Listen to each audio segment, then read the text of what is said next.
Buonasera a tutti.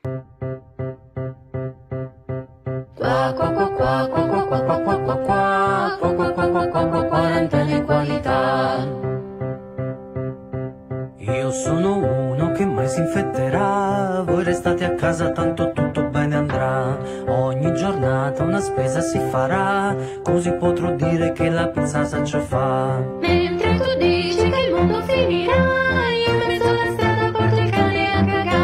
E alle 6 tutti gli a cantare, sono 30 anni che non sono capace di imparare. Quindi io canto, tanto per cantare, chi cazzo se ne accorge, tanto tempo da passare. È tutto chiuso ma già fatica, dice che l'industria vita o morti ad accampare. Pure la chiesa chiusa resterà, pure se Salvini dice che sa da pregare.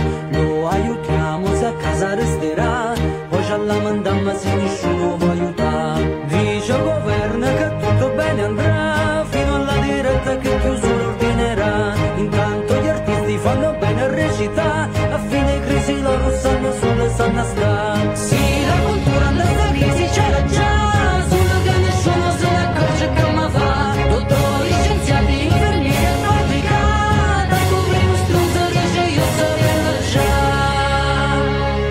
Che sono uno che mai si infetterà, per colpa mia qualcuno per sfortuna morirà. Il vaccino a chi lo do? Se lo do all'uomo nero, tanto muore un anno intero. Se lo do alla capitale, non arriva all'ospedale. Se lo do al meridione, non arriva alle persone. Se lo do al settentrione, se lo mangia corruzione.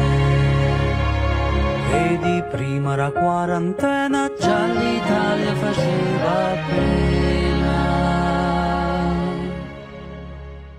Grazie ancora a tutti e buonasera.